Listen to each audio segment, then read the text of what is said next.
Why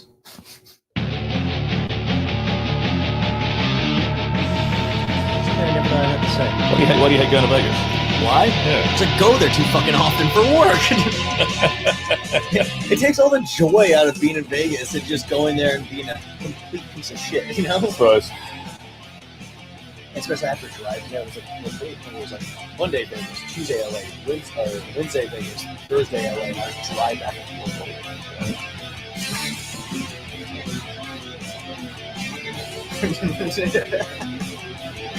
So true.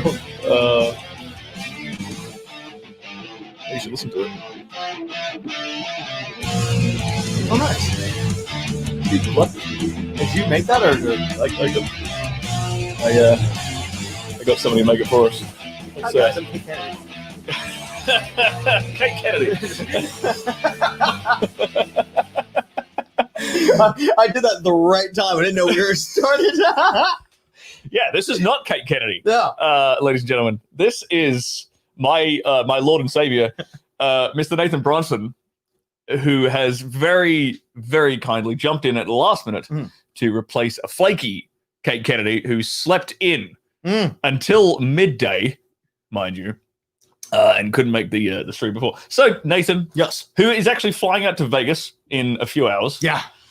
to go out there and work, jumped in because we don't get to hang out anywhere near enough. No, we were doing it for a little bit during like The lockdown. during lockdown. the time, the quarantine time. Oh, the quarantine. The quarantine time. Dead time. That's not a rude word. You can say quarantine. I don't know what I can say You can anymore. say what you've got your own YouTube channel. You know what you can say. No, I can say stuff on my YouTube channel. Oh, fine. But I'm saying in the world, I don't know what I can say anymore. Fair enough. Yeah. But yeah, going to Vegas soon. Yeah. Who you shooting with? Brittany Andrews. Andrew. The blonde. Older MILF. She has a Titties. crackly voice, but she's just like, I've done everything. And she's Yeah, that very interesting to talk to because she Oh, yeah. literally has done everything. Yeah, she's old school. Mm. Nah. She's fucking crazy. Love her. Oh, really? No, not like crazy bad, but you're just like sitting there like, I don't have any cool stories. Compared to her. Yeah. Anna's back in the chat. I'm in heaven. In front row of two hot guys and a bunch of bin chickens. Woohoo! You're welcome, Anna. You're welcome. It was Anna's suggestion yesterday to get Robbie Echo on the show, Oh, good choice. and I'm glad Anna is still creaming her panties because Nathan is on the show. And that I mean, look, if any woman who's watching this wants to cream their panties, they just got to go back and look at the thumbnail because this guy's photos. You take some very good photos. Oh, that was then. It's mostly Photoshop, guys. I decided to put on a lot of weight since quarantine. Luckily, I've decided to because I'm just tired of the way the world looks at men, and we need this six pack. Now, fuck that. I'm going six pack to dad bod, so it's dad bod, but I'm tatting on the six pack now. You do it, and look. Maybe if you're not so ripped all the time, you'll stop getting cast as like a younger man. And you'll get cast as an older gentleman like me. But see, here's the problem with that. Then I have to compete with all of you guys. There's a lot less younger guys in there. A lot of them left. It's like me, Cody, Robbie Echo, Yeah, Jordy, who I don't have to compete with. He's for Browser. yeah. Was it Ricky Spanish? Looks 12. Have you seen this new dude who looks like he's fucking 12? No. Sarah J shot with him recently. I brought this up on the stream yesterday, so you guys I don't need to bring it up on the screen, but I'll show. I can. Oh, where is it? It was in my. I think I emailed it to myself. Yeah, this dude. Look at him. Ah! He's wearing a Nickelodeon shirt and everything. He is 18. Right? Get a tan. So you're competing with this guy. You're competing with. I'm not. I don't know if you can see that guy. Yeah, he's competing with this guy. For stepson roles. Yeah. The only upside that you have is that I'm gonna get the scene done most of the time. Yeah. But I'm not saying he's probably a great performer. I don't know anything about him. Well, he's brand new. Yeah, get ready for a long, long road ahead of you, sir, because it sucks. How long have you been shooting? My November 19th is going to be 5 years. Okay. So wait, so you started on your Wait, when you say, can I say the B word? Yeah. Earth Day? Yeah. That was not so subtle, I suppose. I started porn on my birthday. I think okay, so they're both. Like, I thought for a second, because when you said November 19th was your birthday before we went live, yeah. I thought maybe it was Nathan Bronson's birthday. No. Not the real you's birthday. Nathan Bronson apparently is 26 forever, I guess. Yeah, he doesn't age. Yeah, he doesn't age. But no, my birthday, I got him on my birthday, and I had my first shoot, which was half a month later, because it was the second week of December, I think. But it was my girl's birthday. Oh, damn. She wasn't happy about that, but I'm like, babe, we need the money. And I gotta get my dick sucked, honey. Sorry. And she also didn't know that she thought like wearing condoms were optional. And I got to set, and I was like, hey, condoms? Like, what? And I was like, yeah, I'm joking. it was Barrett Blade and Shelly and what's his name? Fucking agent at OC. I don't know. Yeah, I can't remember. They're your agency. You should know who they are. I don't talk to them. They just send me things, say confirm. They just text you all that. that. Just text me. It's like I know Sandra. So, but yeah, they sent me there, and it was Tiffany Watson was the first scene. Oh, she was your first scene. Lucky bastard. Somewhat. Yeah. Tiffany Watson was an interesting place at the time. Okay. Remember, I've worked with her recently. So. No, she's great. She's amazing. Yeah. Lovely peach of a butt. Lovely peach. But she went on a very long rant about how all she loves is big black cock beforehand. Right in front of working with a white dude. Clothes off, and I remember everyone looking at me like, "Well, Nathan, I hope you can do something." I'm like, "Sorry, Tiffany, no big black cock here. Just a slightly above average white penis." I can't. But I got through the scene okay. I was like, it was. Well, see, that's if you could get through that as a first day, I think you're doing fine. Yeah. So it's that was a good one. It was it was the hard ones though. The kink bound gangbangs. Yeah, I've done a few of those. I stopped, man. I fucking hate those. I hate them. Like 8 hours of a gangbang. It is a long fucking day. It's long. It's not worth it. It's like I get like, what is Kink gonna hire me? They're not.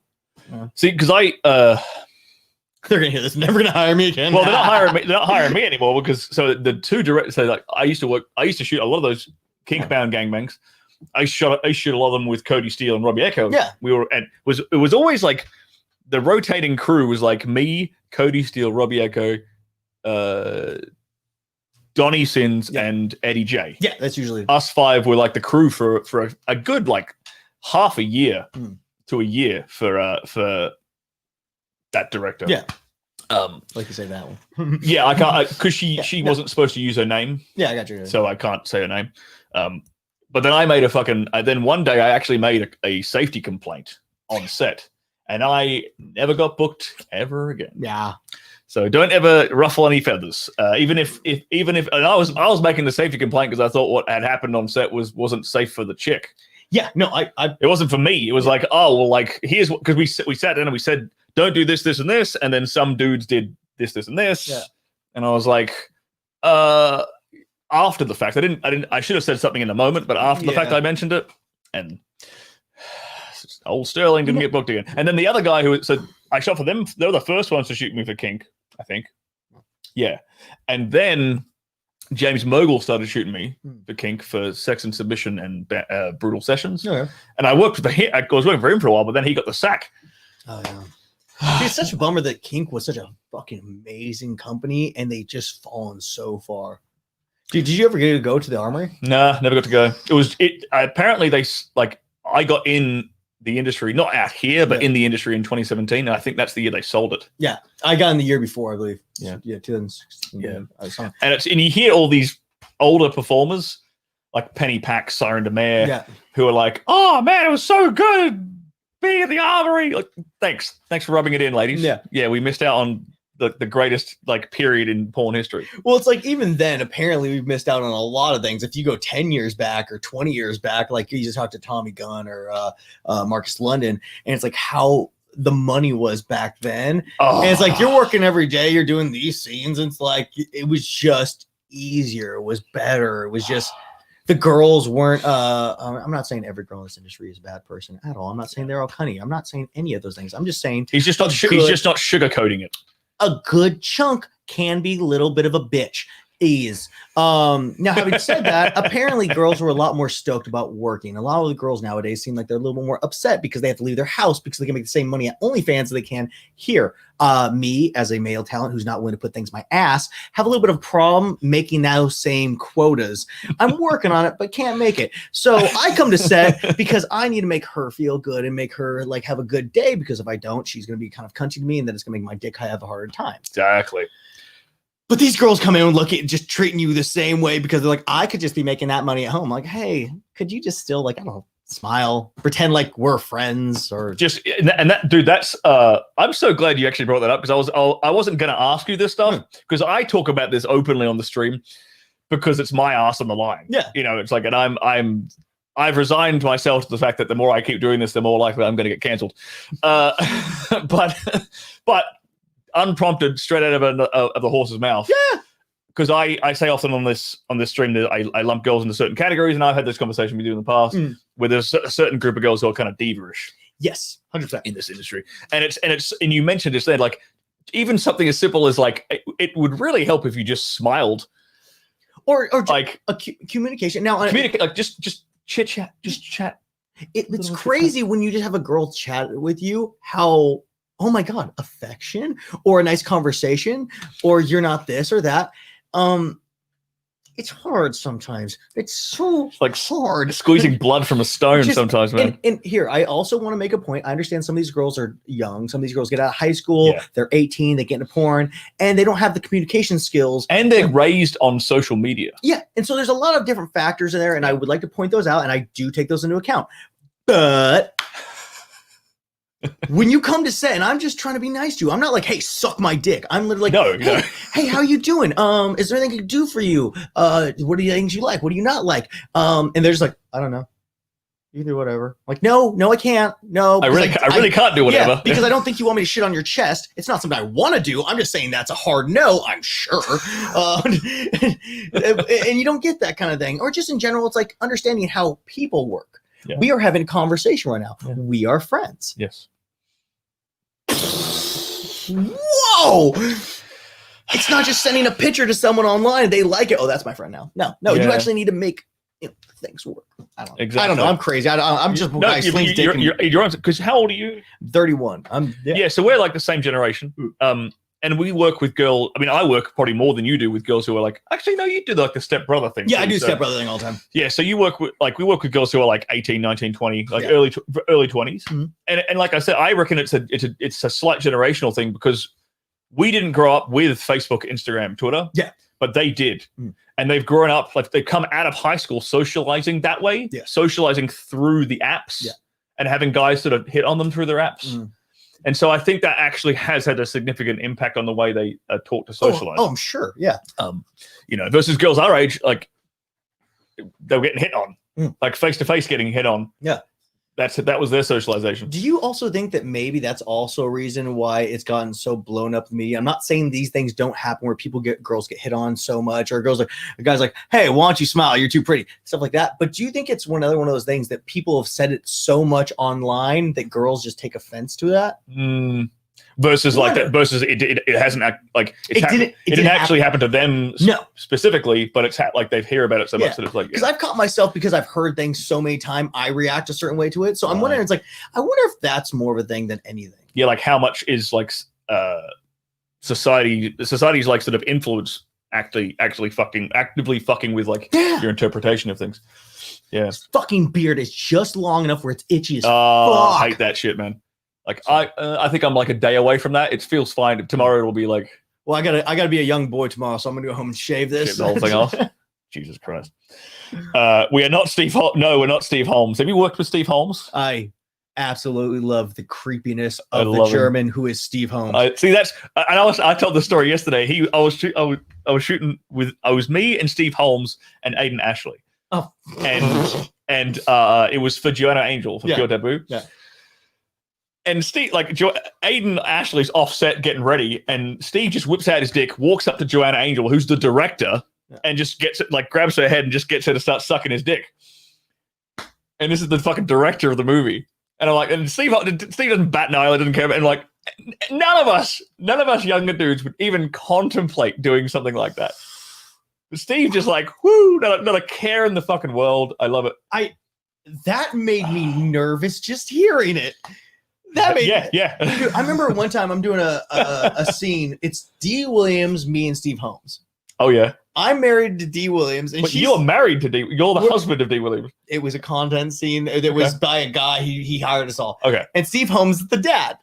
And I'm like, none of this looks right. But anyway, Steve Holmes was my dad as well in that scene. Yeah. But honestly, if there's anyone that I'm going to walk out of a bathroom and see him getting sucked off by daughter, my new wife, it's Steve, because there's something about an older gentleman with really big blue eyes who's like, oh, my new stepson, come over here. Have you tried their ass? It's like, it's comforting because it's a different language. I think if he actually had an American accent, you think it would fly? I don't think it would fly at all. I think the shit he says works really well because he's in America, and I'm like, I know he does well in Germany and like all. Yeah, but he came from Germany. Because I hear girls say that as well because girls are always raving about working with like Manuel Ferreira and Rocco, also Rocco Siffredi, but Spanish dude.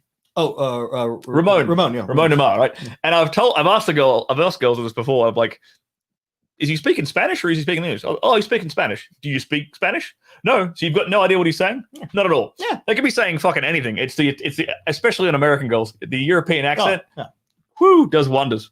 The panty wetter. It's a total panty wetter, and it just is interesting to me to hear those words some of the guys will say, and then I'll try to say them, and depending on how the scene's going, it's not going to work as well. Yeah, but I'm also trying not to laugh as I'm saying some of the dirty shit. But it's also he's got like shit, man. I don't know.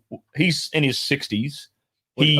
Steve Holmes, and I think he got into it, and he's been doing it for like at least 20 years. Oh, easy. So you got 20. He's also got 20 years of like confidence and experience backing up what he's saying. So there's that as well.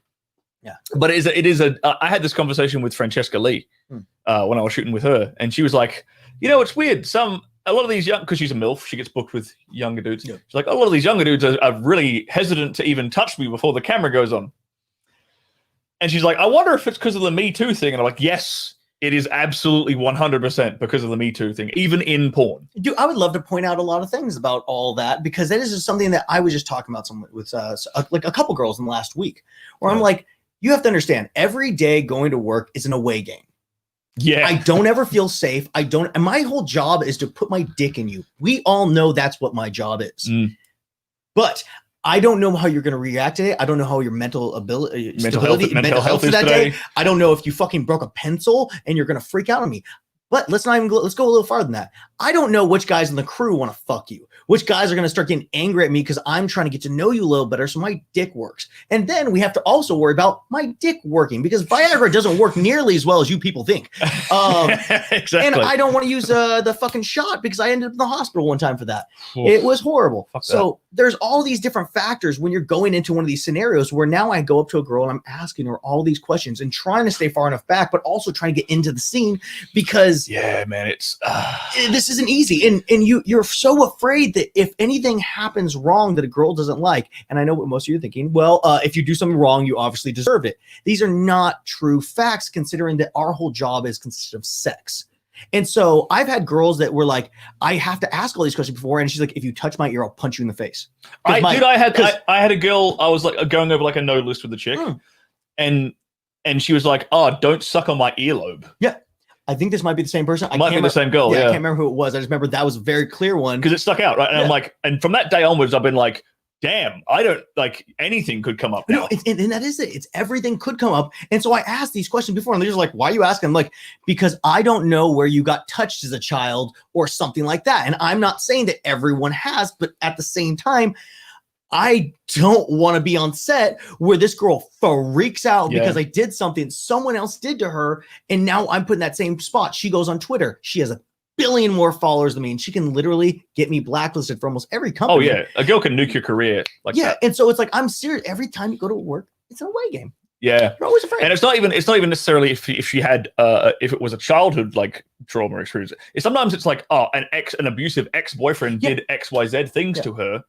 And those become triggers to her. Yeah. Right. And it's sort of, and you're absolutely right. We've got to sort of navigate this minefield of potential emotional triggers. Yeah. Like without a map. Yeah, without a map. It's just like every day is your fucking Columbus trying to figure out where America is. Oh, that's India. Yeah, exactly. And also, guys, some of these things I'm saying is a gross generalization of the whole scenario. It would take me hours to actually go into detail about how we have to navigate these whole things. So I'm giving you a brief talk because I believe we only have an hour, half an hour. Yeah, and then you got to catch a flight. Yeah. But at least you're being honest. Yeah. About it. You're not sugarcoating it, you know?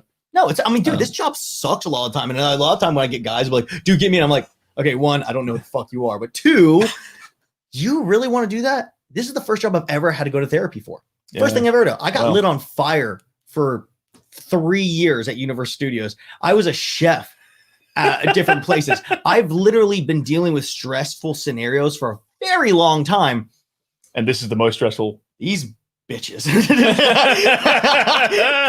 So let's talk about since you brought it up, let's talk about that. So you were a stuntman for a while. Which came first, like the chef or the stuntman stuff? Rocky Emerson. Oh, hey. Nice. What came first was I was a chef. You chef so first. Yeah, I was in a band for a long time, working shit jobs, and the band kicked me out, and I moved up to Santa Barbara. What were you singing? I was percussions, backup vocals, keyboards. The reason I was there was to jump off the stage and fight people. Huh. So I would literally do a flip off the stage, jump and just start beating the fuck out of people. Out of your fans? Huh? You beat up your fans? I'd beat up whoever wanted to fight me.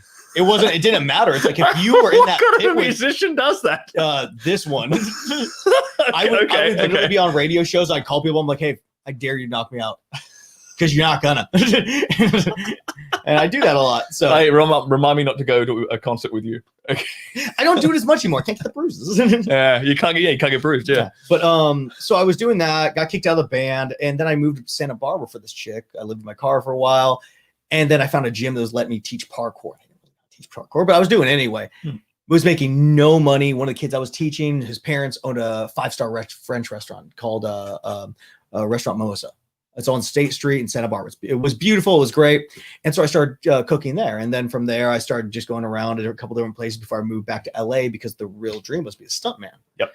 So I came down here and started training at this gym called Tempest Free Running Academy. The one you've taken me to. Yeah, which is amazing. He went there. It's a playground for kids, for adults. It's for parkour, free running. Yeah. It's really, really cool. And so I ended up working on a couple different, I worked on food trucks, I worked in catering companies.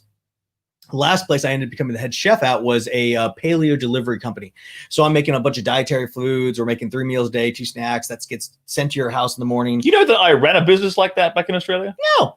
Wait, how did we not have this conversation? I don't know. Dude, that's exactly my business. That was the business I sold before I got into porn. Was a paleo. Totally stole it from him. Was a paleo meal delivery business. No shit. Yeah, dude, I was doing that. Holy crap. Yeah, how did we not know this?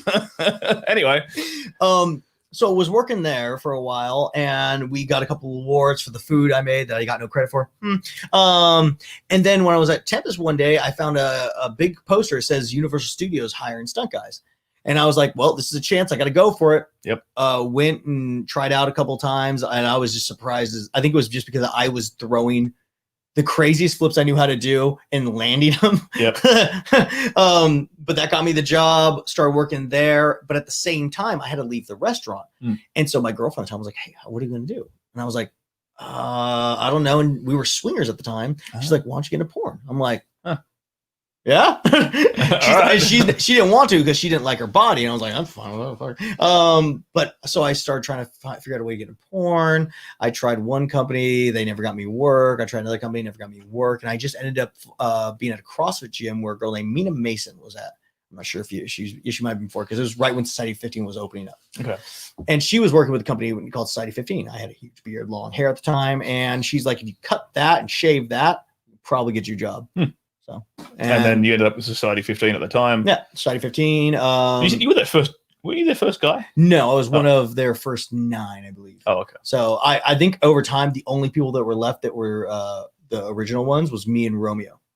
Oh yeah, yeah. Because then I remember there was a point where I was one of their highest paying, or like their most booked guy, and that stopped happening. Yeah, I know what happened. Yeah, we talked about that. Yeah, that stopped happening for a reason or not.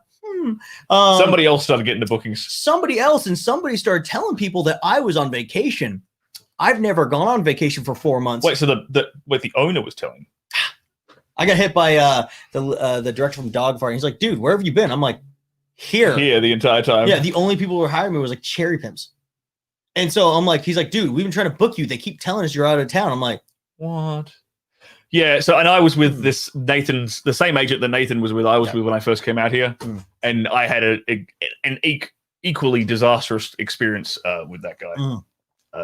Absolutely fucking terrible. And then I switched to ATMLA, and my career took off. Yeah, lo and behold, because I was like, oh, maybe I'm just not getting booked because I'm not a good male talent. And then bang, I'm getting like 15 scenes a month. Yeah, as soon as I switched. Yeah, and like for me, it seemed like. Okay, my hair would definitely be a problem. Definitely the crab tattoo, but my dick. Oh yeah. You had this like tattoo of a crab. Crabs right above his pubic line, which is I still miss it. Stupidest fucking thing I've ever seen in my life. I miss it still, man. I love that tattoo, but I got that removed for a company that will never hire me. Apparently. Oh really? Yeah, MindGeek asked me to do it, but they'll still never hire me. Whatever. But I mean, look, it was probably still a good career. It's a good move because also VR companies like shooting me. Oh yeah, you don't want the crab in the front. Unfortunately, they don't want that. So, but also changing the haircut apparently did a lot. Yeah, that's what I was surprised by. I was like, really? Yeah. It's porn. It's porn, guys. No, why? But you gotta have we have to look like the everyman. Yeah, it's the everyman look. I mean, look at like Kieran Lee, Danny D. Like, I mean, even all these really, really popular dudes like Manuel Rocco, they look like they kind of look like everybody. Yeah. So, and that's what they told me, but at the same time, it was one of those things I'm like, it's porn. Does it fucking matter? And it's like people are gonna jerk off to us fucking. Do they like? But I understand when it comes to the dialogue and comes to all that. I get it. I've been getting more roles by doing this. I'm getting a lot more scripts. I'm so tired. I hate it when you get like a 15-page script the day before the fucking shoot. Dude, Mr. X does it to me all the time. 17 pages. That happened to me too. Yeah, Ricky, if Ricky Greenwood is watching this, I'm talking about you. And he's coming on the look. He's right. He's scheduled in to come on the show. So I'm gonna have a word to you, Ricky. If you're on here, I'm just coming like, hey, Ricky, remember that time we were right at Pop Shot Cream Pie and everyone left the room because you had to go find a loop syringe, even though it's a real cream pie, and we didn't need it right then. And then when everyone comes back in, everyone was blah, blah, blah, blah, blah, blah. I'm like, fellas, I'm here for one fucking reason. Could you just film it so I can get this out of me and be done with it? Ready to blow, boys. Oh, dude, I was like, it's Lily Larimar. Oh God, she's smoking. And I remember at first I wasn't sure about her, but dude, I've worked with her like 3 times since then. I'm just like, you are so cute. And she's such a cutie. Dude, and she had to do like this nervous dialogue, and she was nervous, and it's like she didn't play anything. She was being herself. I'm like, oh my God, I want to lick your butthole. See, you and me are similar like this. If I'm like into a chick, I'm like, I really want to just lick your butthole. I'm like, something about it, man. It's just the pervert comes out in me. Yeah, there's bend over and spread them cheeks, honey. There's something about I'm working with her Friday. Yay. And wait, Lily Larimar and Gia Owen or some Owen. Hopefully you shouldn't watch this. You forgot her name. I forgot her first name. I know it's either Owen. No, her last name's Owen. Not Paige. Owen? Oh, is it Paige Owen? Yeah, Paige Owen. Or Gia Paige. No, I'm confusing you. Yeah. If you got, I've been ignoring the chat because I'm captivated by the handsome man sitting next to me. So how long were you a chef for? I was a chef for 7 years. Oh wow, that's a fair while. Yeah, no, I understand how cooking. Yeah, and I know that because you have a YouTube channel. Yeah. Let's quickly bring it up. Oops, let's go. That's the replay. YouTube, and it's Hanging with Nathan. Yeah, Hanging with Nathan, because I can actually bring it up on the screen and everyone can see it. This is the one. Boom. This one? Nope. This is the this kid. This is some other dude who is called Hanging with Nathan, who is not you. When I first started, they came after me on my comments. They're like, "Hey, could you change that because that's my friend's name?" I'm like, no. You change it. Okay, I'll type in Nathan Bronson then. Will that find you? Yeah, there you go. Yeah, Hanging, and it's also called. Oddly enough, it is also called Hanging with Nathan. Yeah. Well, there you go. Well, let's just bring this quickly up on. I can share the screen. Chrome tab hanging with Nathan. Boom. And then boop. Everyone can see it. Oh yeah. Yeah. So this is Nathan's YouTube channel where he does like cooking videos and things like that. Yeah, I pretty much bring girls on. I cook for them. And I'm not just girls. It's just right now it's just girls because they bring more traction. Damn right, they bring more. Hence why you went my first choice. For today. I understand that, bro. No, I'm trying to get more. I want to get more people on there because the whole idea of the show is not just to be about porn stars. Yeah. But as of right now, it's like I want to get porn girls on. I want them to give me a food that brought back a memory of something. Maybe their mom made, their grandma made, their dad. Someone brought that memory, and then I try to cook it as best to that same thing as I can. Talking sex, making crepes. That's a great YouTube title. Yeah, I get you. And nice. So that was the idea. Realizing most porn girls don't have the best eating habits or past of like eating habits. Yeah. So I basically like you tell me whatever food you like wanted to try, and I'll cook it. And then the future of the show is to bring people on that have problems with each other. But after you talk through things, and even if you're still angry, we still eat together. Even if you have a problem with me. So if I had like a priest or a pastor or something like that, and they still have a problem with me, even though we get to that point where you're angry, we could talk through it. You're still eating a meal with me at the end. So it's works out a little better in the long run. Yeah. Because food brings people together because I'm feeding you. Shut your face. Shut your face. I actually found a priest from, I believe, Vancouver or somewhere up in Canada, who's a gay priest supports sex workers. Get him on the show. I want to because I was like, bro, I don't even care. I have so many questions. Like, how? Yeah, yeah. I didn't know the Catholicism. Yeah, I'm pretty sure most Catholics wouldn't agree with it. Yeah, but I was like, dude, that's awesome. Good for you, man. Cody Steele once said after 10 days of shooting, he literally had no cum left. That sounds about right. I can agree with that. Yeah, no, I've definitely done that. I started making a bunch of shakes. The shake with a bunch of crap, and it's been really helping me out keeping up the volume. The volume, dude. I'm gonna tell you, I've got a whole chapter in my book about how to get a bigger cum shot. Once the stream's done, I'm gonna show you it. Oh yeah, I'm just gonna get the book because I'm curious if you know some of the things I know. Yeah, because I stole some shit from some really old school dudes. Yeah, and it's fucking. Works every goddamn time, but don't tell anyone. Of course, keep it between you and me, buddy. Just take it to you, me, and the people who buy your book. and all the people who've bought my book, which is quite a lot at this point. Yeah, ching. I was going to scroll through quickly. So 7 years as a chef, and then how many years professionally as a stuntman? Professionally, I got fired about 2 years ago from Universal, or a year and a half ago. How? Why? Because it's like, dude, did you set somebody else on fire? No, you want to know how much they pay you to do 4 shows where you're doing a fire burn, a rappel, a fight scene, and a Rex. And you're doing that 4 shows a day, right? Okay. I'm only getting paid $150 for the whole day. Fuck off. You want to know how much a fire... To get caught set on fire, you're getting $150. Because you got to remember, there's no SAG for live shows. There's no... SAG is the union that you have to get Screen Actors Guild? Okay. And so there's no Screen Actors Guild. There's no union for the stunt guys who at the theme parks. It's not a big enough thing. So what ends up happening is they get the new guys and they get trained up a lot, but the guys that are actually in stunts don't really respect the guys who are doing these theme parks because they're not real stunts. And at a certain point, totally understand, but we're getting more repetitions doing things. So I will get more firebirds than most stunt guys ever have. I've done like 280. I know some guys who've been up to like 12,568, because they're doing they're done the full-time crew and they do it all the time. So what ended up happening was they don't give you every day a week. If you're not full-time, part-time, you're only getting the snickle fritz of the day. So porn would shoot me. And when porn started shooting me more, I was like, well, I'm of course going to take that. That's $500 a day. There's between $400 and $600 a day. And you get your dick sucked instead of getting set on fire. Yeah, but also, don't get me wrong, there's so many times where I'd much rather get my ass lit on fire.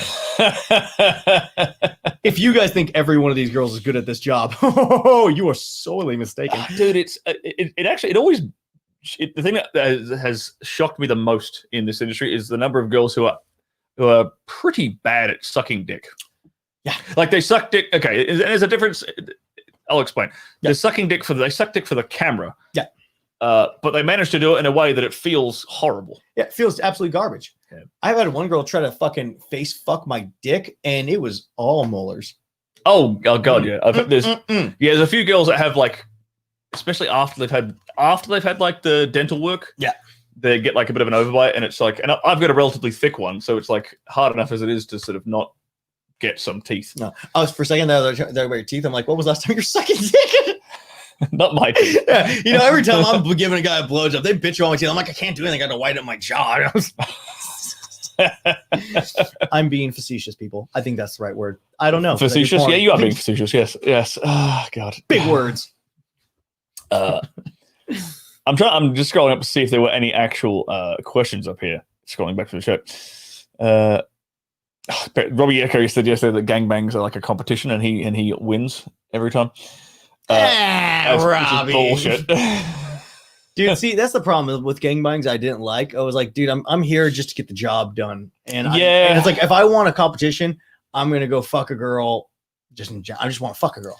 But to compete over something that probably isn't even looking at you as sexy or looking at you in any way, it's like the way she comes, she doesn't even know whose dick's in her. Yeah, that's the thing. Time. Yeah, when it comes to when it's like DPs and gangbangs stuff, at a certain point, it's like she doesn't know which. Because you fuck them to the point where they're so like loopy out. Yeah, they're like the dick drunk. Yeah. They ain't got a clue who's doing what to them. Yeah, they don't fucking know. Oh, I remember I met one of my first girlfriends when I got in the business. We were doing a gangbang with her, and there was a couple points where she looked at me. I don't even think she knew who the fuck I was because there's spit all over her face. She can't see right, you know. Yeah, man. That's just what happens. Yeah, bitches. Do you notice? I noticed this thing with blowbangs is that there's always some dude at the blowbang who doesn't clean his dick, and whenever all the pants come down, it's just a waft in the fucking air. Some dude didn't wash his dick, and it's probably always one of the mopes. One of the guys who probably get paid like $50 to be there. Yeah, and so he's like, "Oh, $50, I'm not going to fucking shower today." Yeah, and it's not even the sweat stuff. It's the dick stink. It's 100% dick stink. It's like, guys, let's just throw some out there for all you fellas who, or just for all the fellas who have a penis. If you think that a blowjob may be in your future, let's phrase that. If you think that you might be getting naked or even close to being in someone's presence, just wash your dick. A little soap, blue water. Just get that done with because your dick cheese is so rough that it could literally bomb a country. Sorry to be the one to tell you that. Yeah, man. That's a Nathan Bronson exclusive. Yeah. Davina says there's no cuddling after the gangbang. No, there certainly isn't, Davina. Oh, God, that'd be the weirdest cuddle. Especially once she's all covered in spit and drool and cum. And cum. No, there's no cum. I know some. There are some dudes at gangbangs who will make out with the girl after and the blowbangs. I've seen it. There's a couple of dudes who will make out with the chick after she's like been jizzed on a bunch. Yeah, or eat her pussy out after the gangbang. Yeah. I'm good. Hey, each their own, you know. Yeah, no, do you whatever gets you there, but I'm not judging. For me personally, no, I'm just like fucking. Well, that's a lot of different penis flavor. Yeah, look, there's space in this industry for everybody. Yeah, that's the beautiful thing about it. Like, because I think, because I had someone, I can't remember who was saying this the other day, like talking about like bisexuality, right? Between like the difference in bisexuality between dudes and chicks. Yeah, how bisexuality is super like, well, it's not only like really like accepted societally for chicks.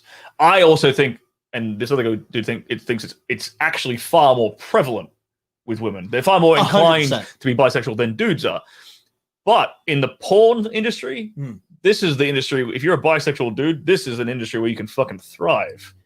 Because because even like, well, and here's why I say this: you don't necessarily have to be the dude doing bi porn, and I don't mean like that. Yeah. Or trans porn, or even gay porn, or doing both, like gay porn and straight porn. But if you're a bisexual dude, then being around other naked dudes obviously ain't gonna fuck with you. You know, that would actually just be such a nice time. You know, it's like imagine if all the people on set were hot naked chicks when you were shooting, right? How much easier would the day be? Maybe, but then I would be focusing in a lot of different places too. Dude, I've done that before. I had this one scene with this chick who was, and it turns out after the fact we found out she was probably drunk. Oh, yeah. Because the PA found a small bottle of tequila in her makeup room where she was getting ready. Yeah. I didn't smell it on her, and I didn't. And she said in the interview, it's like, are you under the influence of drugs and alcohol? Yeah. She said no, but the PA found this bottle of alcohol, so she suspected she might have been drunk. But she was super distant the whole scene. This is the girl I'm actually fucking. Yeah. My wife, who I didn't get to fuck, she kept me in it.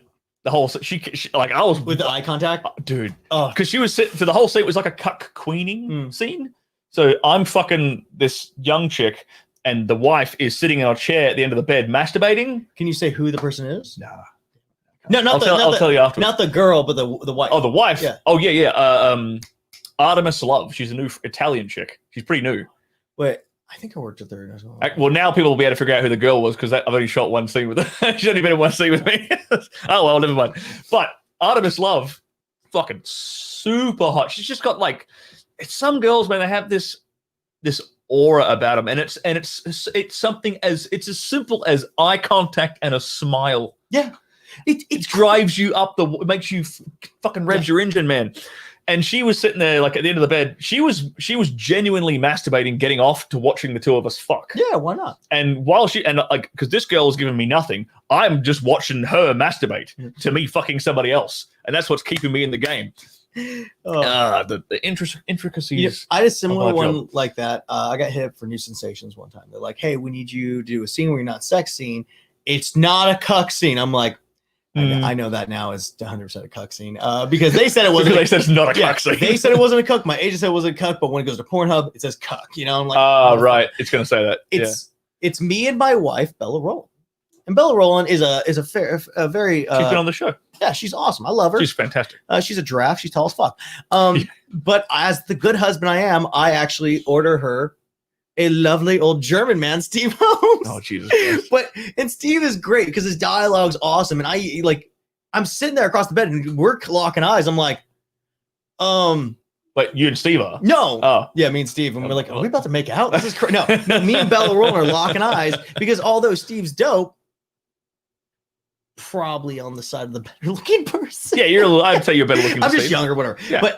And so you're doing the scene, me and her locking eyes, and we're really getting into it. And I'm like, I want to make out with you. And I don't think Steve would give a fuck. Oh, Steve definitely wouldn't give a fuck. But that's going to change the scene around a lot. And I don't want that online because that's just going to be everywhere. And they're going to write just terrible. But like, I remember the first time I looked at Beryl and I was like, oh no, why? Stop it. Stop it. Let me just, because I'm sitting there caressing her hair and just like, I'm like, oh. She's one of those girls, man. It's in the eyes, man. Yeah. It's in the eye contact. Bella Rowland. Smoking. It's amazing how much eye contact just does, man. And I think a lot of girls sort of get. I mean, look, maybe we're in the weird position because we're kind of because we're around naked women all the time, right? So like the naked female form doesn't have as big of an effect on us. Yeah, the panache as it did when you were like a teenage kid seeing your first pair of titties, 100%. right? So it comes down to. And it sounds like you've got a similar experience to me. It comes down now to these subtler things, like a smile and eye contact. Yeah, just saying something nice, not like, but not lying about it. See, it's a very easy. Yeah, every day. I don't want, and that's the thing because we know these girls will fucking like put on this stuff. They'll like the dirty talk and like the fake moaning. Sometimes it's like I don't want you to even like I don't want you to do that because I know that you're faking it. Yeah. You know, and you should know that I know that you're faking it. And that's why one of the things that girls like tell me the girls will sometimes ask me what I like. And I'm not going to tell them the things I want to hear. Yeah. Because I don't want to hear that. That's you just saying it for my pleasure. And I understand that feels a little bit differently, but there's a certain point where I get told things every day.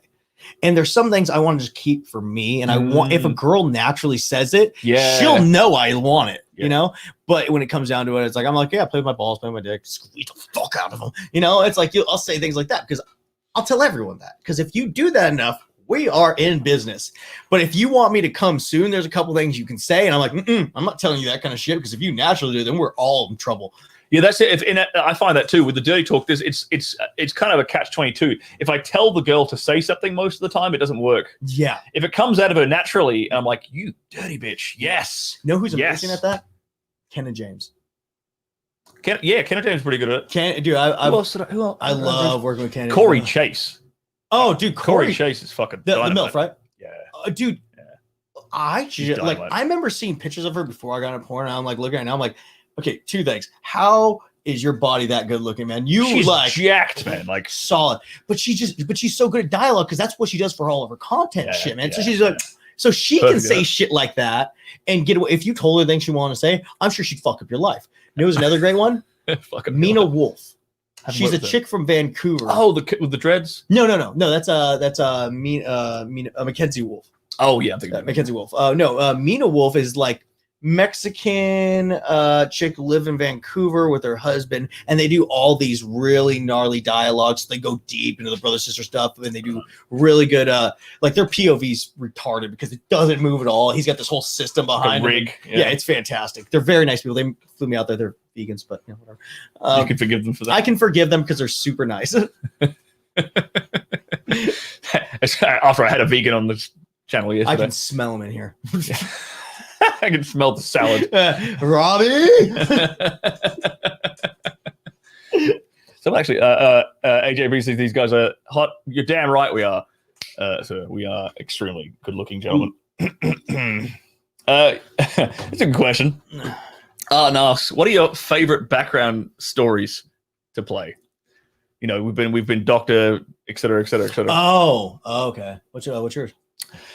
I like playing a doctor. If I'm being perfectly honest. Actually, no. It's a tie between a doctor and for some reason I get cast as a Catholic priest a lot. That's awesome. I actually have a legit Catholic priest outfit. Oh my God. From Catholicsupplies.com.au in that closet. Dude, I would love to be that. So I'm not lying. it's some of my favorite fucking scenes have been where I'm a Catholic priest. See, I like that, but mine is either the douchey frat guy because I just get to play up the fucking piece of shit that I've always thought they were. But a real fun one for me is because I do a bunch of fetish work, and in some of these fetish work, they want you to be the creepiest possible stepson, or like, so it'd be like give you a scenario. Yeah. My mom's like, I'm a only son of a now single mother, right? And she's trying to go out to go hang out with her friends, maybe go to the bar. And I go up to her and be like, you're not leaving here. You're going to stay right here because I'm now the man of the house. And I take control of the scenario. Yeah. But it's like, you can go different levels with that. You can go as fucking crazy as possible, depending on who you're working with. Yeah. Or you can go as kind of light as possible, just like, you can't leave here. And I remember one time I did this one role where it wasn't the I'm crazy. It was like, I want to whisper love songs in your ear and stare in your eyes and smell your hair. And you play that up. Like almost like psychopathic, like neediness. Yeah. And so you get to do that. And so you get a lot of fun range with that. You can either play the Joker or you can play Stewie from Mad TV. Was that guy talking to the microphone? You know, that guy. And you just play him a little creepier. So those ones I really enjoy doing because it gives you a depth of a person that you don't normally get to do. Yeah, I agree. Yes, you're right. I've played like. Which I know it sounds retarded that we're talking about acting as porn stars, but we do have scripts a lot of times. We have a lot of scripts, and it's actually one of the funnest parts. In my opinion, it's probably the funnest part of the job. Oh yeah, is do what you just said, getting to play these different characters, especially if it's a stupid script. Oh yeah, and you're with a good crew, you just laughing your ass off all day. And you're right. I'm going to change my answer now because I actually do genuinely love playing the bad guy. Yeah. Like if I get the chance to play a psychopath, I'm fucking all over it. I did this one for Ricky Greenwood for Mr. X. With the cop? No, I played. I had to watch that while I was fucking someone, by the way. You had to watch one of our scenes? Yeah, I had to watch you be the cop in that with Aiden Ashley. Oh, wait, why did you have to watch that? Don't worry about it. You had to watch what? It was on the back of the TV, so we had to watch something. Oh, like what? Oh, because it was in the background. Okay, now I know what you're talking about. Yeah, and I can use stuff from the same studio. I'm like, why are you watching me while you're trying to fuck someone? Don't worry about it, bro. I'm not going to ask any more questions, Nathan. Yeah, it's who was I fucking going with that? Yeah, because I had to play this doctor who brought people back to life. That's cool. And I had Cody Steele in like a wheelchair, and like I kept him like prisoner basically in this wheelchair. Yeah, okay. So and it was great. You fed him pudding and shit. No, the girls fed him pudding. And they put makeup all over him. Yeah, that bit. Yeah, you've seen the. I'm sure Sandra was pissed about that. You think? Probably. Cody didn't give a shit. Cody's fine. Cody's like that. Cody will do fucking. Cody doesn't care. You know, he's so easygoing when it comes to the different kinds of roles they can cast him in. So he's just like, I'm down. You know, I wouldn't have done that. Yeah. You know, I would have been like, fuck no, don't book me for this stuff. You know. Yeah. But you know, that's just me. Each to their own. I'm going to answer this question. We were talking about before with like the girls dirty talking and stuff. They're saying that stuff on camera, yeah. but it's also kind of for us. If it's what we're talking about, they're not necessarily doing it when the camera's off. Yeah, so it's okay. Remember, guys, when we're doing dialogue, that's pretty much everything up till sex. Sometimes they have dialogue they want us to use during sex, but besides that's pretty rare. But yeah, it's pretty rare. But so when we're getting into a scene, usually the girl's like looking at you and going to say things, less POV or VR. So she's going to say things to you. There is times where it's like, oh, I believe her, and there's other times where it's like, could you just put a little more effort into saying that? Yeah, it's like, if I'm not believing you and my dick's in your mouth, yeah, I don't think the guy watching this is believing you either. Like, get that throw music, baby. Right, fucking A. Yes, I've actually read scripts. I read a couple of scripts for these guys on this stream. Yeah, I was like, I couldn't think of what the hell to do for the day because I stream every day. Yeah.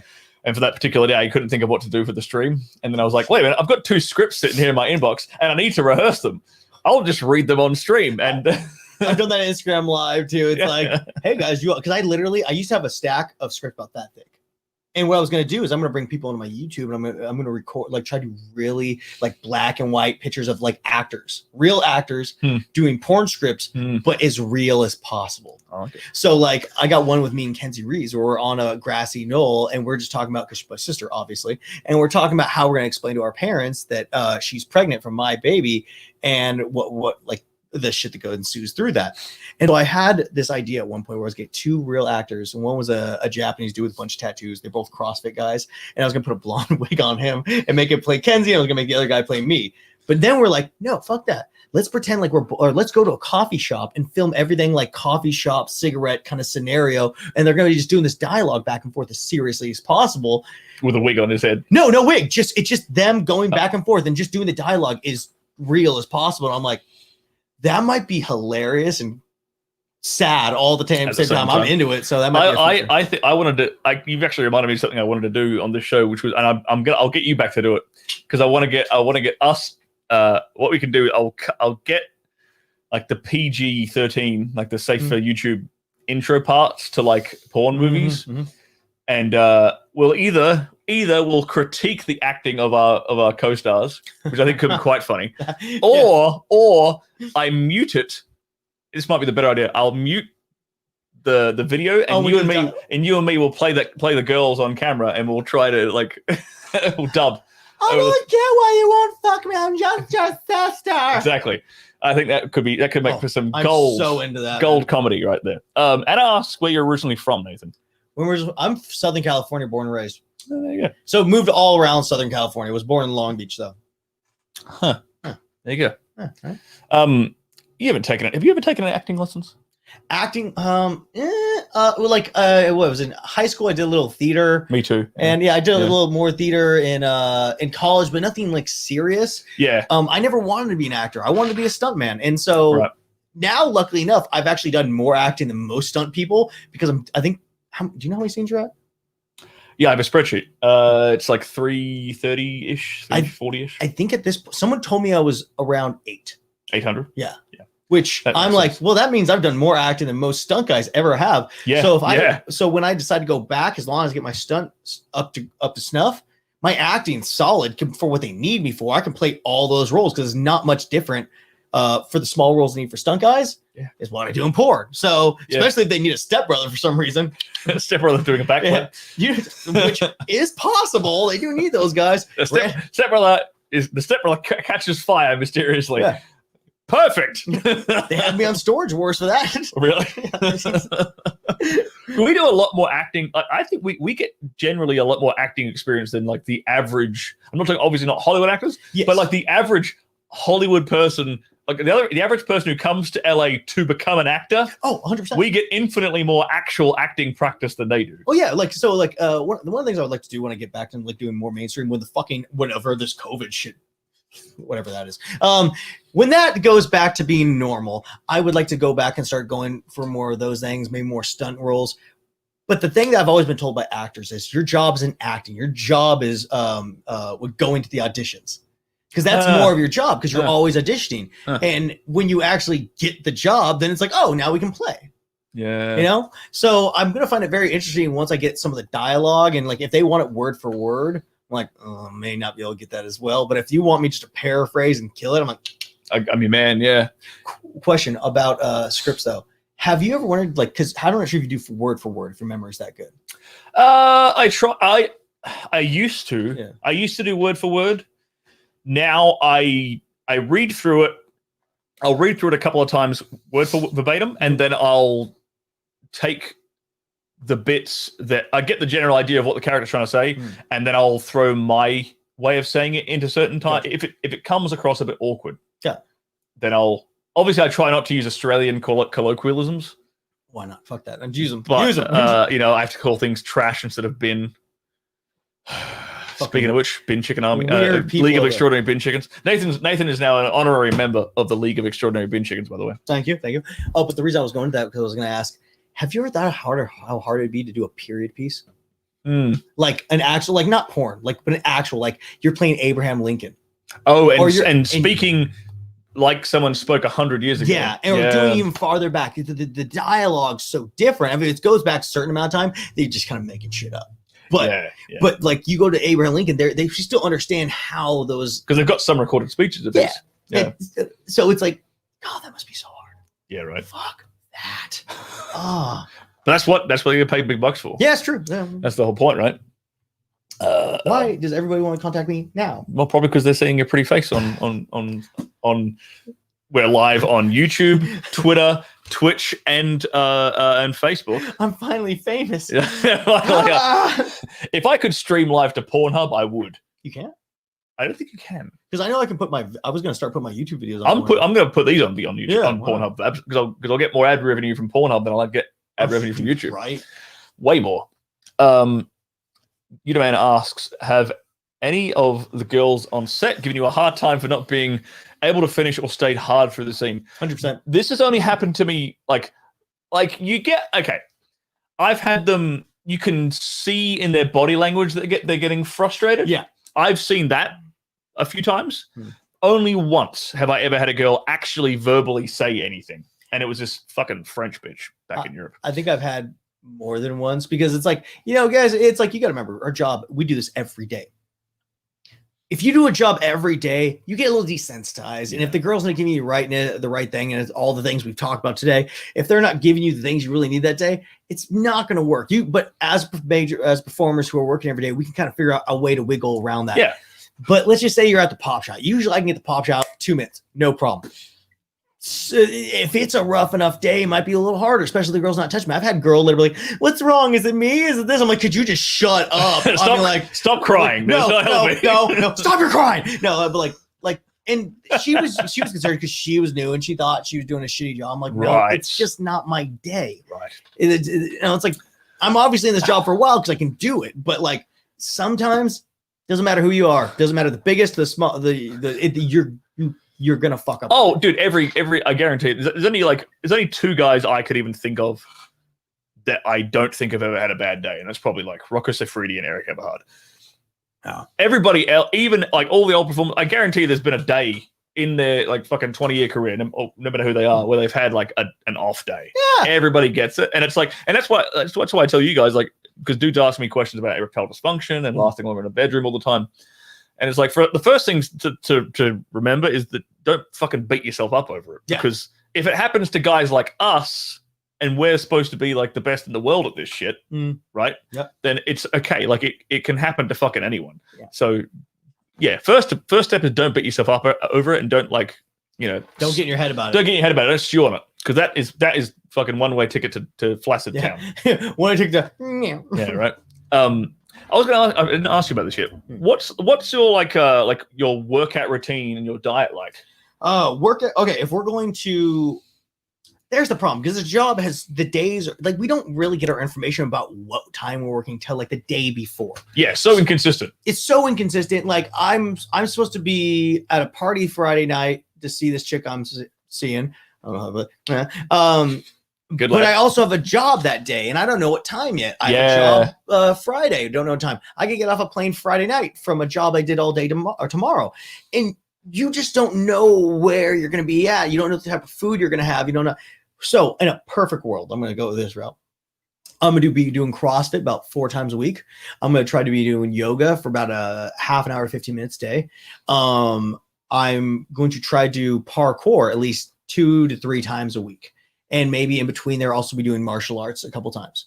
And these isn't a perfect world. It doesn't end up being like that but I try to put all those things out there. You're trying to plant those across the week. Yeah. So that if the stars align, you can get them all. Yeah, and then there's also times where it's like you want to work out after you come home from work, but you're so tired and so dead. Yeah. And if it's not a good scene, all you want to do is eat a hamburger and go to if sleep. you've had a shit day at work, man, it's like the last thing. Because not only have you just orgasmed, so you're kind of like sleepy. Yeah. It's like you don't want to do fucking anything. Then it's like, it's also the day of work. Yeah.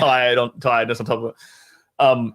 I'm pretty similar. I'll try. I got the workout station outside. If I can't do something, kettlebells and whatnot. There's obviously the CrossFit box that you recommended to me. Now I do boxing as well. Do you meditate at all? I try to, but I have really bad ADD.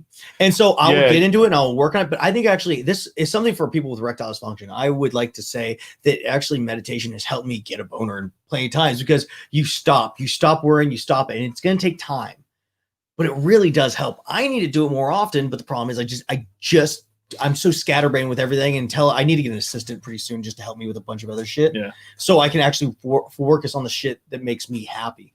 So meditation, I think, really does help. Yeah. Just because you're just sitting there by yourself with your thoughts and try not to think about them. You're just calm and everything.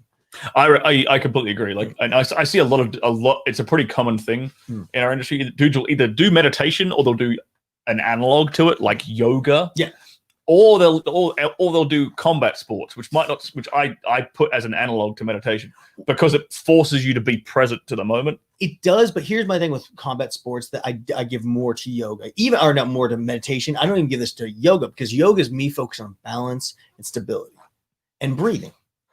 Martial arts, any kind of combat sport, it's making me focus on my muscles. Also, not trying to get hurt as bad as I want to get hurt. Making sure I choke the guy out, making sure I do a move, this, that, and you're working on your breathing. Just straight meditation. All I'm doing is closing my eyes and breathing. And so it takes away all the bullshit. It takes away everything. Then you can actually feel the sensations. I remember listening to a guy who was trying to explain how it works. And it's like going down your body and feeling every little thing. And that means when you start breathing like that and you do that a daily basis, I can sit there and just think about my dick or not think about how that feels down there. And all of a sudden you feel a breeze and you're like, oh. Yeah. Bring the awareness to the sensitivity of it. And so you can get that sensitivity of it. And so that's one of the reasons why I think that is just, if we're just looking for just strictly our job, I think it helps out a lot because I do yoga, I do all the other sports, but it doesn't get me in the same mindset as just sitting there focusing on this, which is something I need to do more of because you kind of do this job, you kind of forget about it, you just numb out, you're like, you're going to work, and you really need to put more time and focus into your little buddy down there because there's some days he doesn't want to play. Yeah, that's the thing, man. Like, and the moment it's sort of like, if you get behind on it, it's an uphill battle to get back into it. Yeah. So that's why I think about meditation on that one. Yeah. But back to food wise. Yeah. Food, I think, is a very important thing. Water is a very important thing. And now, if I'm thinking in a perfect world, I'm able to have one day off where I can prep all the food I'm going to eat that week. And that's usually what I try to do is I'm going to prep a bunch of food for that week so I can just go in my kitchen, put a little bit of little bins, go to set, eat that food, and make a little bit extra so I have extra because there's sometimes I just need those calories, especially depending on who you're working for, how gnarly the scene's going to be. So I'm doing that. I'm trying to drink a lot of water. I'm also putting alkaline tablets in my water because in America, we bleach out or chlorine out a lot of the good minerals that you need in your water. So I'm trying to find out better ways and things I do on a daily basis. They're going to put those good minerals back in my body. Back in your water. Yeah. Also, in my coffee, I'm putting cinnamon, I'm putting ginger, I'm putting turmeric, I'm putting mushroom extract, I'm putting that same stuff in the water. Yeah. And then I'm what else was I putting in there? There's a couple other things, and then you find all those things because that's good for inflammation, good for digestion, good for blood flow. So you're stacking up on a lot of these really nutrient dense whole foods. Yeah, well, because there was a while back where it was one summer I was working a little bit, and all of a sudden my paw trousers were coming out a little see-through, right? And I had a director literally tell the guy after, he's like, "I'm gonna fire him," and I was like, "Ooh, on that." On your pop shot. On my pop shot, really. The one thing that we can change, one thing we can film over, the one thing we can just go dump some shit on our face. I I got the job done, but that's how you want to do it. You could literally just tell me, go eat some protein, because that's not saying I'm not malnutrition. That's just literally I just drank too much water or I've just been working too much. It could be one of those things. And so ever since then, it's been this constant battle to figure out what is good for my body that's going to put this into another place. Unfortunately, in this job, a lot more guys than not won't give you information. Yeah, I mean, I'm pretty open about it. Well, yeah, so am I. I'll tell anyone who will want to know. I'll tell anyone I take Viagra. I'll tell anyone I'll do this. It's like, it don't bother me. I'm not a fucking machine. I'm just a guy who got lucky in this job and who happens to do a good job. Yeah. There's a lot of ego tied up into it. Yeah, it's like, dude, I got no ego with this. Dude, I already get all the fucking pussy. I don't give a shit. Yeah, what do I have to, what do I need ego for? I get lit on fire and get a sling pussy. It doesn't matter to me if you think I'm a bitch. I don't care. I get lit on fire and I sling pussy. I like that. Look. That kind of answers your question a bit, David. There is no craft services on porn sets. No.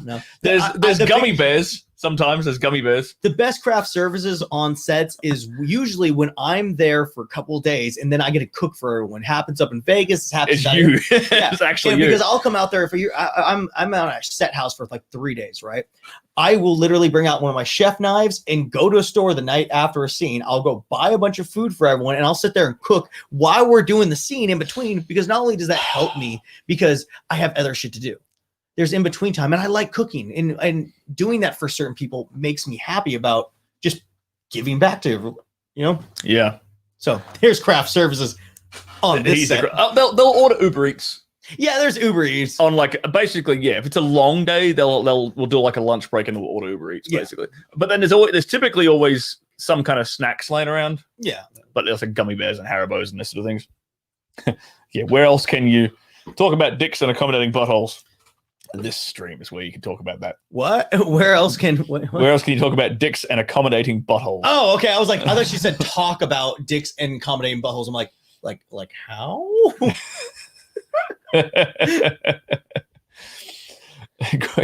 Jesus, Eric, that's hilarious. Tampax should sponsor a period piece. I'm not gonna laugh at that. I'm gonna laugh, Eric. Well done, sir. Well done. Oh shit. Aaron asks, do you have a favorite porn crush? Favorite porn crush? Let's see.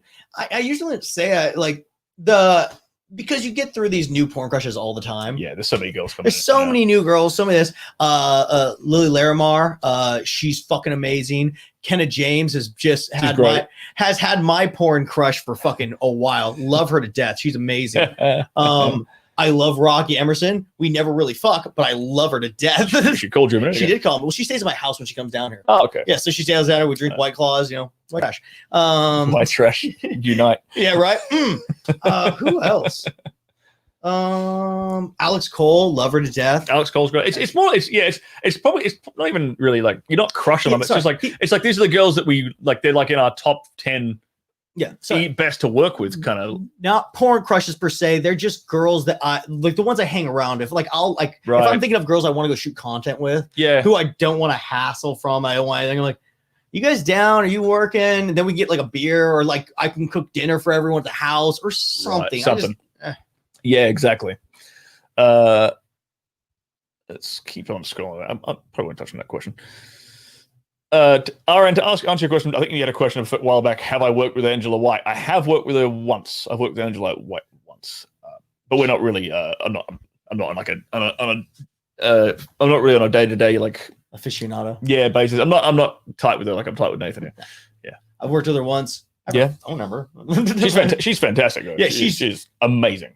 Angela White and Cherie DeVille, I think, are two women who, if you are a new guy and you want to make sure you don't fail, put them with her. Put them with them. Because those girls will make you feel like you fell in love. Yeah. It is amazing. I love them both. They are just fantastic. And also, it's super great to hear a girl in Australia accent like, I want you to suck on my feet. And I'm like, I shoved her whole foot in my mouth. I was like, I don't give a shit. I don't care. Yeah. What do you think about Gillian Jansen? Have you worked with Gillian? No, you have, because she was in that. I was telling the story. Yes, I'm glad I remembered the story because you're on the stream now.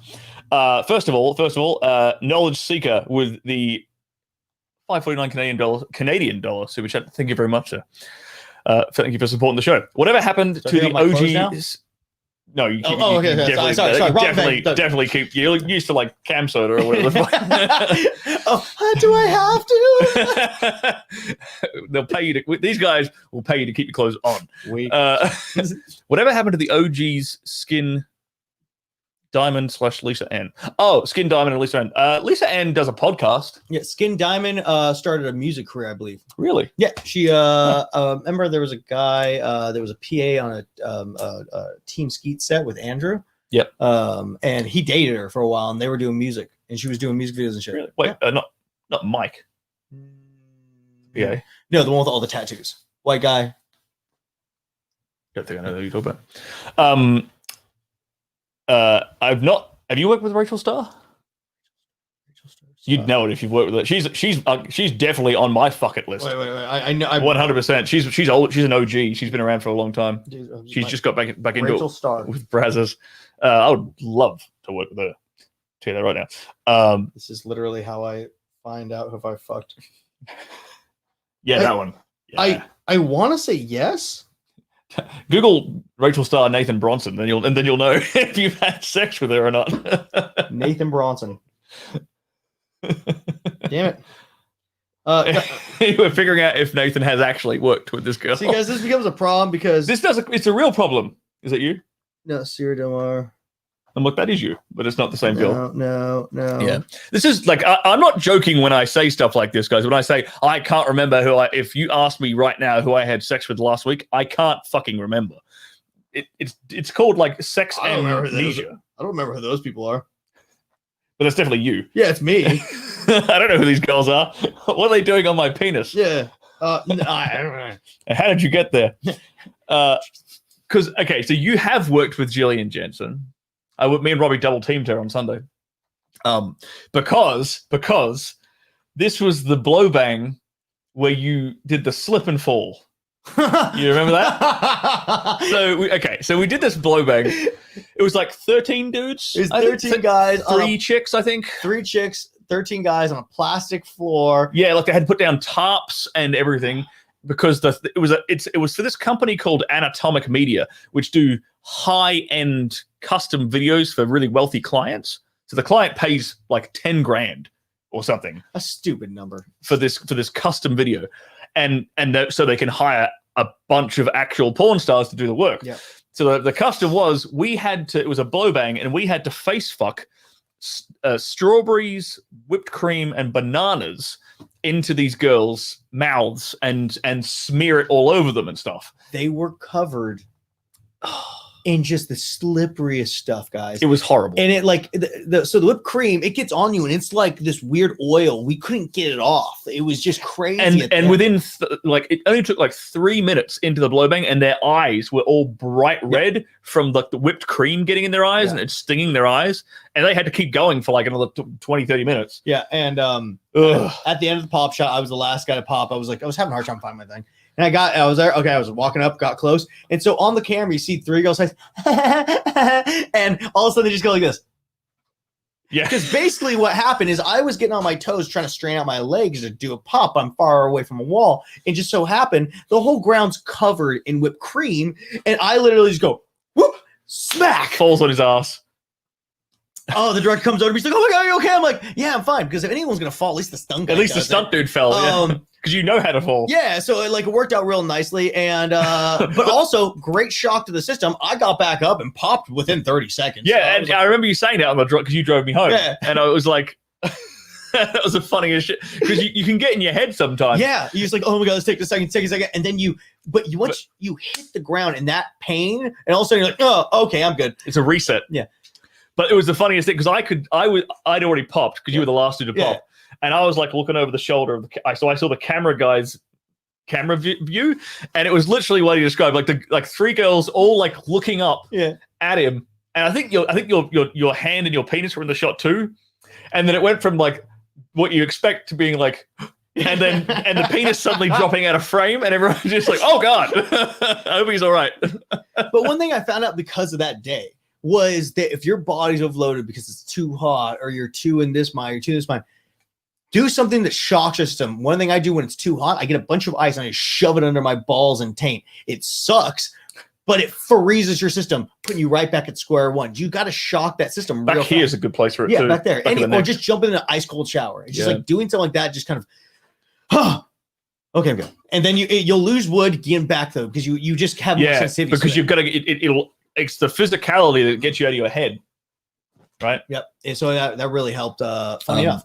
Yeah, like there's an intimate link between like the physical body and the mind. And it's like, and to get out of your head, like there's an expression that's like motion creates emotion. Yeah. And that's why people do like power poses, and like Tony Robbins talks about that kind of stuff where like you put your hands over your head and like, yeah, I'm a winner, that kind of shit. It actually does create like a physical response. But what you're talking about as well is like shocking the system, so you're you're getting out of the current emotional state. Or have you heard like if you start singing, you're gonna get happy because you're just like you're singing something that's fun and you're like you're having fun doing it, and you're immediately in a different state. Yeah. So it's very nice. It's very helpful. If you guys ever have trouble from coming, that helps. Yeah, I've also a recent thing I've added to my game is putting my socks back on. Having warm feet.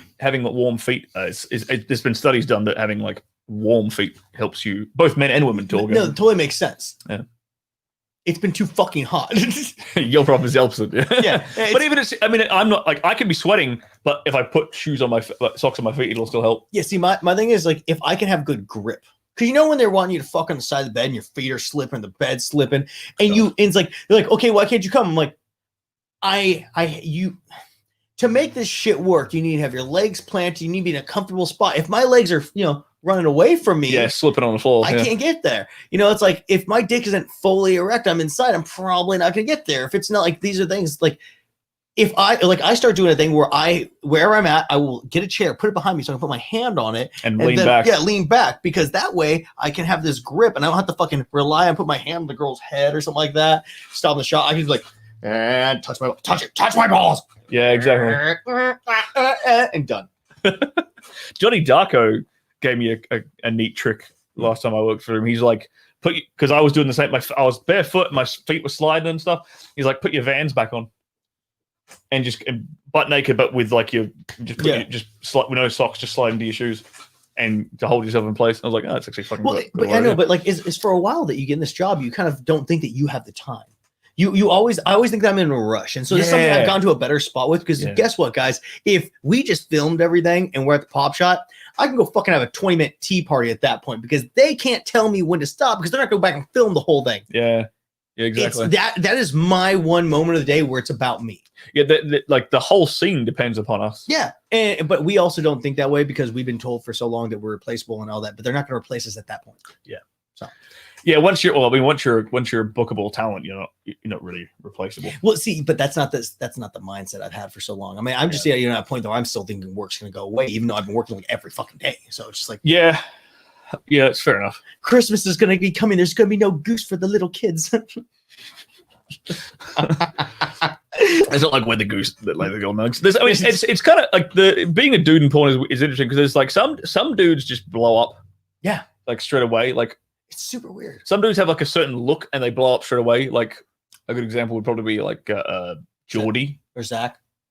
Well, Zach didn't blow up instantly, but he was like. But now he is. 2 years he did it, which is good. Yeah, but he's analogous to same thing with Ricky Johnson. He was only in it for like 3, I think, 2 or 3. Was he? Yeah, and then he got contracted. Oh, good for him. I didn't know that about him. Yeah. But some guys just like there's I don't know what it is. Like there's certain look, certain way they fuck.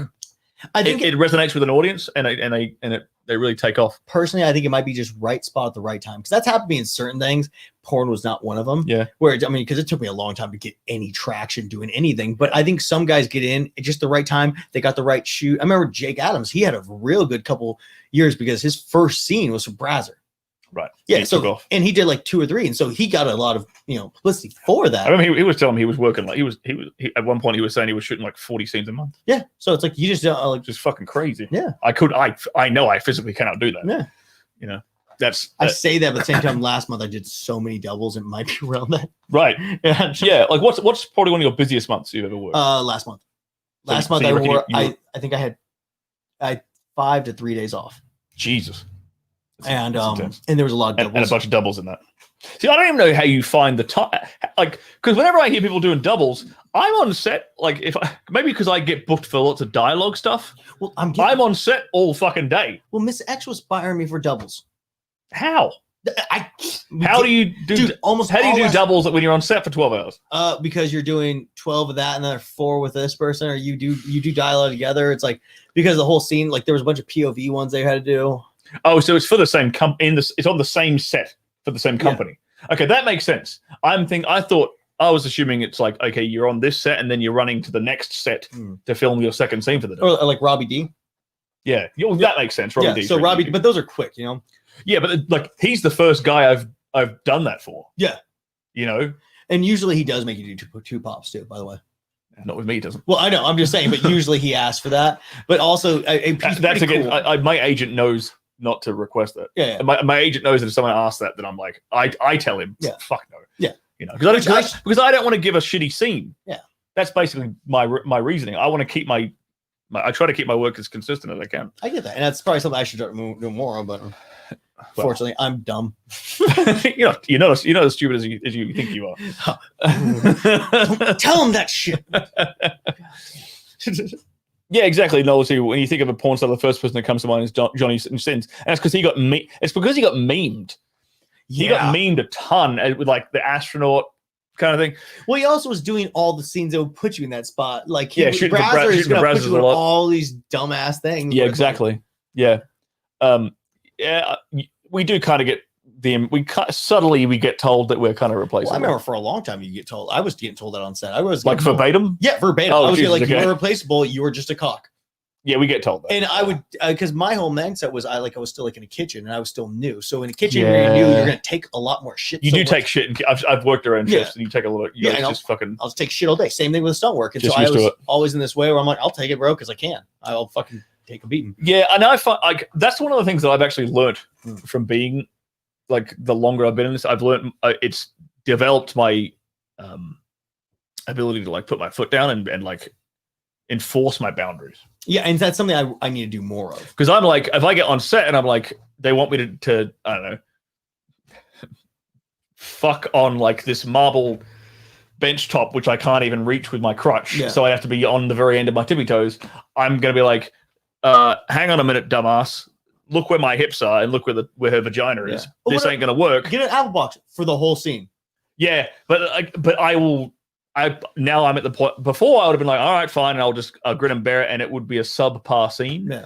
Now I'm like, look, this ain't gonna fucking work. Like, I really, the thing that frustrates me the most isn't the chicks. Yeah. When even if it's even if it's one of these diva girls we talked about. Yeah. I can deal with them. It's when the director doesn't listen to the male talent. Yeah. Or the camera guy, or whatever, doesn't work with you as a talent. That's when it's super frustrating. That's when I put directors on my no list. No, I get that. And most of the time most of the directors I have, it's like I will go up and talk to them afterwards a little bit and be like, hey, bro, these are hard and that's it. So give me a little leeway. But it's the girls who never break that. Because it's like you have a hard time trying to explain to these girls like, hey, you're just being a cunt. Yeah. It's hard to say that to someone in a nice way. Could you stop being a cunt? All this. All the cuntiness. Yeah. But, I'm glad that now I'm sort of putting my foot down because it's like... Yeah, no, there's definitely things nowadays. Like if I have a girl on set who is obviously Zanny barred out, not doing it anymore. I'm not getting like any of those charges put on me.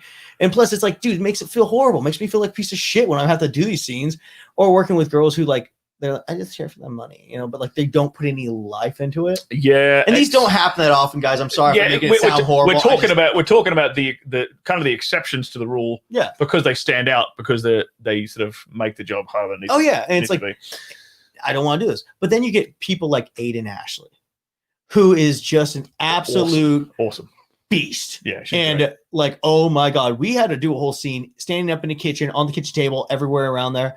And, when you think it's going to be like a hard one and all of a sudden this scene goes insane. There's squirt everywhere. Or Chloe Capri. First time I ever worked with her was a squirting scene in July over by Six Flags. It's hot as fuck out there. We're the second story for Penthouse. There's 2 big ass cameras, a huge crew, and we can only fuck on this one area of a bathtub. And it's a squirting scene, and we're sweating. And I'm like, if this wasn't with a girl that was badass, this could have gone so horrible. So wrong. bad, yeah. And I said yes at the time, but like, I mean, like, and the scene was amazing because, you know, well, girls who can give you that look in the eye, it clicks. And Chloe's got that look in the eye. Oh yeah, she's definitely got that look in the eye. So it's like, you know, there are girls that make this job just fucking amazing. I like to describe it like heroin. You know what? You're always chasing that first one that you had, you know, like Mona Wales or her and Ashley, Chloe Capri, Mona's good, fucking Kenna James, Cherie DeVille. You know, these girls are amazing. You know. You know what's funny is that you said that because if I look back now, if I think about like the scenes that I would kind of like fantasize about and like daydream about fondly of, they're not the ones I've done in the last like 2 years. They were the ones in my first like 12 months when I was brand new, when they were novel, and I was trying to get my stuff I shot back in England when I was trying to get my foot in the door. Yeah. Those ones, I'm up here and I'm like, I think about them and I get a crack of fat. I'm like, oh, I remember that day. But like, I can't remember like I wouldn't have that about something that happened like a week ago. Yeah. You know? It's interesting that way. Yeah, I remember there's one scene. It was St. Patrick's Day of like the second year. It was where it was a team skeet scene, and it was Alexa Fox and what's that? Quinn Wilde. Yeah, back when she was in it. And I remember at the beginning of the scene, I just remember this so vividly. They're like, "Hey, you guys want to make a squaring scene?" And then Alexa Fox was like, "No, I didn't prep for that." Right. Both these bitches were fucking squirting like everywhere. 6 feet that way and 6 feet. And like it was only like after we really started fucking, and it was like one of those days like. And I was like all stoked. I went to the candy shop because it was a porn party afterward at this bar, and so I went in there just like just smiling from head to toe. And Jake Adams ruined that whole thing because he started feeding me drinks that were just. Bleh. Is that bar you took me to where we ate armadillo? No, not that one. This is the one that everyone went to like in Van Nuys, that shitty bar that has a stage. They play like AVNs at and whatnot. Okay, I can't remember what the fuck it's called. Because Nathan here introduced me to this bar in I don't know where closed. Well, probably because of the lockdown. Yeah, it's lockdown. Why they done? Yeah, they couldn't. They weren't doing that great at the beginning. It was this place called Seven Fusion. I don't know why they weren't doing that great because they had the most exotic selection of meats ever. I ate armadillo. Yeah, armadillo, elk, yak. We had bison. We had kangaroo till it got illegal in California because of Jack in the Box. Fun story. There was alligator. There was there was a certain type of shark. It was I forget what the name of the shark is. But yeah, they just have rabbit, white-tailed deer. There's a shit ton of different meats. And basically you get a bowl, you stick these veggies, and you pick your meats, and then you give them a sauce, and they just throw it on a giant flat top, and they cook all this for you. They walk it up. Yeah, and it was great. And then you go to sit at the bar, and the drinks they had there, I don't get mixed drinks ever because usually it tastes like shit. Oh my God, this was really just like the best drinks I've ever had, and it place closed down. I loved it. Yeah, I just love the fact that we got to eat and she brought out the actual armadillo. Oh yeah, you were there the day where she brought the whole armadillo. Yeah. It was great. I was like, man, when else am I ever going to get the chance to eat this? Dude, that's just because like I literally every time I went there, I was just talking to her about meat and food, and so she was just trying to impress me. I'm like, yeah, let's see the cool stuff. Didn't we have weren't there bull's testicles there? We had a big ass thing of bull's testicles that were not made right because like, oh really? Yeah, well, like they were made right, like they're cooked. Right. But we had sheep brains and bull's testicles. That's it. Sheep brains was the other thing I remember. And we make tacos out of them. But the problem is if you don't sear it off and like give a nice crisp to one side, it just tastes like jelly meat. Like balls. Yeah, it just tastes like balls. At least the balls have a little bit more bite to it. Like you need to sear it. Yeah, you need to sear it. You know, there's a tip for anyone looking to cook balls. Yeah. Or sear the balls. Deep fry it like Rocky Mountain oysters. I would do that too. But like, you know, like a big ass testicle is like about the size of my fist almost. You know? A bull's testicle. Yeah, a bull's testicle. So it's like if you cut it down the middle and then sear it on both sides, apparently makes really good tacos. Huh. Yeah. Bull testicle tacos. Yeah, fucking like sear it, get a nice crisp on there, and then you like put like a little cumin, salt, pepper, garlic, paprika, what else? Little onion powder, like all that together. Little lime juice. See, he's a chef. He knows what he's doing. Told you. You're absolutely right here, Eric. Here's why they failed. They didn't have bin chicken burgers. Simple. That's it. Obviously, it really is a problem, guys. Correct, Eric. Look, and there's not like there's plenty of bin chickens going around where I'm from, so it's not like they're in short supply. I suppose if they outlawed kangaroo, they'd probably outlaw bin chicken here in California. Probably, which is such a bummer because fucking kangaroo tastes so good. Bunch of wusses. Oh fucking. Kangaroo is quite nice if you cook it right. Dude, it's California, man. They're such bitches. Expect? Well, also it's Jack in the Box. Jack in the Box apparently at one time was mixing in horse meat, bull, and kangaroo in with their beef. And didn't tell anyone for a long time. I believe it was like 86 or 96, something like that. When they started doing it. No, when they found out. Oh. And so they're like, nah, you're giving these people not what they order. I'm like, I'm okay with that. That's a leaner meat. Yeah, it's a better meat. Like, kangaroo's good for you, man. Well, and horse apparently is really good. And so I never said I ate horse. But I guess I have eaten horse. You have eaten horse. You've had Jack in the Box. There you go. Have you ever had? Apparently, horse neck sashimi is a thing. Oh yeah, I'm sure because it's such a red meat because it's apparently fat on the fucker. Like carpaccio, I guess. I would totally eat that. Yeah. Oh, I eat a lot of things that people eat. So. Well, now that we've talked about searing balls and all kinds of exotic meats, I think that's a good place to wrap it up. Ah. Thank you very much for coming in, man. Nathan. This was fucking fantastic. Where can everybody find you? Your Instagram, your Twitters. Oh my God, there's so many. You can find me at Twitter at Nathan_Bronson. Uppercase N, uppercase B, and I'm probably shadow banned, so you gotta look for that. Yeah, you got to type it in exactly, and then hit, and then it'll say no search results found, but you still click the typed. If you can't find me, just Google that and then look for grade A American meat you can trust at the top. And is that what your profile said? I found that on a box. I just put the picture. Never noticed that. My Instagram is Nathan Bronson, all lowercase, 6.6.6. My YouTube is Hanging with Nathan. Look for a picture of black and white of me or videos of me. Scroll down. Someone else. Look at the video. If there's porn stars and him in a kitchen, it's the correct Hanging with Nathan. If it's some dude if it's some chubby guy doing parkour, it's not him. Yeah. And also, I think I'm on TikTok too. Whenever they're not banning me for putting like little parts of my porn on there, because I put the beginning acting part sometimes up there. It's like that and parkour. So I think that's Nathan Bronson 6.6.6.2. Yeah, his TikTok's pretty entertaining. Yeah, there's fun stuff on there. And so yeah, pretty much anything else you can just Google it or just hit me up. I'm lonely. I like talking to people. When he's not on set. Yeah. Thank you very much. I've been Chicken League member. Remember to smash the like button.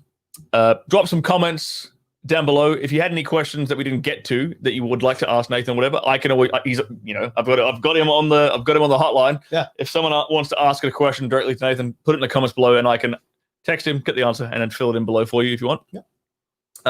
If you're new to the channel, don't forget to subscribe and hit the notification bell. I do interviews like this all the time. Tomorrow I have, if she doesn't flake on me as well. Tomorrow I have the lovely Kylie Rocket coming into the studio. Have you worked with Kylie? I have worked with Kylie. She's lovely. I worked with Kylie and Little Larimar the same day. You lucky prick. They were both kind of upset by the time I got to them. Why were they upset? There's a new vial scene. It just took them fucking like 8 hours to even get to me. And I was like, was that the one where you were dressed up as like a jack-o'-lantern? I fucking saw that. It was hilarious. Was it? Good. Hilarious. It was funny. I was like, dude, I was sitting there just irritated because you had to just sit still. Yeah. It's a very, very funny scene. I've seen the trailer for it. Yeah, so that's tomorrow.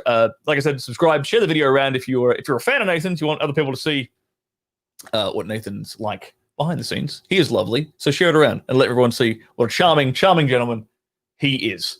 Okay. Thank you once again. We're going to play a little bit of outro music and crank that bad boy up. And we'll see you guys tomorrow. All right.